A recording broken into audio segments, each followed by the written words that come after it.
additional championship points. Yeah, he blew up. You heard it?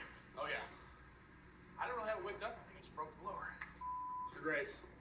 We just got back from the final race of the new grade 8 event that we do here at No Prep Kings. We were able to pull off the win. We got the 15 grand. We got the 20 points. And that is a head start for tomorrow and puts us in the points lead already. But we broke this thing, but we broke it at the very end. So none of that matters, but we got work to do now. So Javi and I are going to stay up tonight. Good job, Jav.